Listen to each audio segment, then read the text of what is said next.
Hey everyone, welcome back to the channel. Listen, we've all been there. That job where the coffee's gone cold and you're pretty sure Brenda from accounting is judging your stapler choice. But sometimes, it goes beyond a quirky office to a full-blown toxic environment.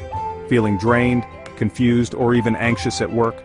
Are the politics in your office getting weirder by the day? In this video we'll break down how to recognize a toxic work environment, how to protect your mental peace, and what steps you can take to either survive or plan your exit. Whether it's gossip, favoritism, micromanagement, or just straight-up manipulation, you're not alone. Let's talk strategies, boundaries, and self-respect. You know, the stuff that makes you feel like a functioning human. Stick around, it's gonna be good. Alright, let's dive into the signs of a toxic work environment. First up, high turnover. If everyone in the office seems to be updating their resumes more often than their Instagram feeds, that's a major red flag. It usually means something's off and people are jumping ship faster than you can say, severance package. Next, lack of transparency. Do you feel like you're constantly in the dark about what's going on? Important decisions being made without your knowledge? That's not cool. Open and honest communication is key to a healthy workplace. And finally, constant negativity. Is your office like a black hole of pessimism, sucking the joy out of everything? If negativity is the norm, and you're constantly surrounded by gossip, complaints, and drama, it's probably time to start looking for the exit signs.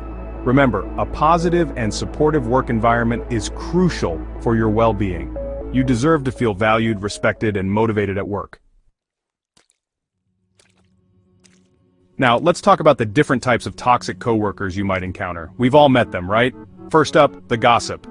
This coworker thrives on drama, spreading rumors like wildfire. They're like the office TMZ, always in the know about who's dating who messed up that big presentation, and who brought tuna salad for lunch.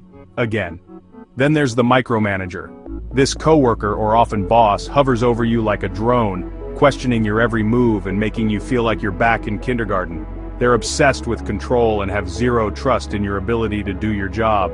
And let's not forget the manipulator. This coworker is a master of disguise, using charm and flattery to get what they want. They're experts at playing the victim, taking credit for your ideas, and leaving you feeling confused and frustrated. Remember, knowledge is power. By recognizing these toxic types, you can start to develop strategies for dealing with them effectively. Chapter 3. Emotional detachment, protecting your peace. So how do you deal with these toxic coworkers and bosses without losing your cool? It's all about emotional detachment. Now this doesn't mean becoming cold or indifferent, it just means not letting their negativity affect you personally. Think of it like building an invisible shield that deflects all the toxic vibes. One way to do this is by setting boundaries. Be clear about what you will and will not tolerate. If a coworker is constantly gossiping, politely excuse yourself from the conversation.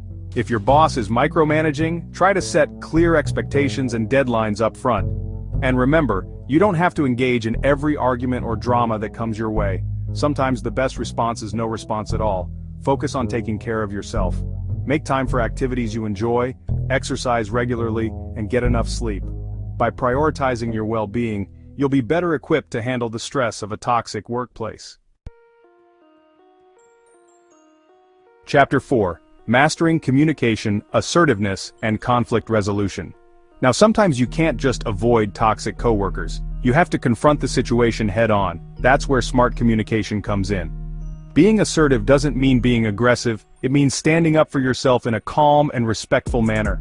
Use I statements to express your feelings and needs. For example, instead of saying "you're always micromanaging me," try saying "I feel micromanaged when you constantly check my work. I'm confident in my abilities and I'd appreciate more autonomy." When handling conflicts, try to stay calm and objective. Listen to the other person's perspective, even if you don't agree with it. Focus on finding a solution that works for everyone involved. And remember, sometimes it's helpful to document interactions, especially if the behavior is ongoing. This can be useful if you need to escalate the issue to HR or management. Remember, clear and assertive communication is key to setting boundaries and protecting yourself in a toxic work environment.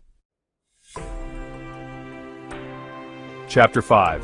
Time to jump ship, planning your exit strategy. Okay, so you've tried everything, but the toxicity is just too much. It's affecting your mental health, your productivity, maybe even your relationships outside of work. it might be time to move on. It's tough to admit when a job just isn't working out. But sometimes, the best thing you can do for yourself is to walk away. Start by updating your resume and LinkedIn profile. Network with people in your field, reach out to recruiters, and start exploring other job opportunities.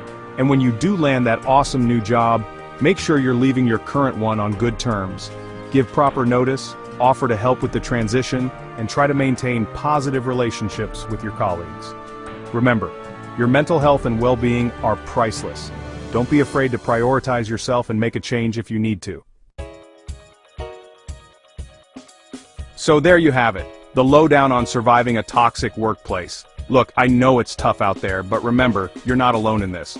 We've all had our fair share of office drama and crazy coworkers. The important thing is to recognize the signs of toxicity, protect yourself, and take action when you need to. You deserve a workplace where you feel valued, respected, and supported. And hey, if all else fails, just remember, Dwight Schrute once made bear spray in the office microwave. So, it could always be worse, right? Thanks for watching, everyone. Don't forget to like, subscribe, and hit that notification bell for more videos on navigating the wonderful world of work. And remember, you got this.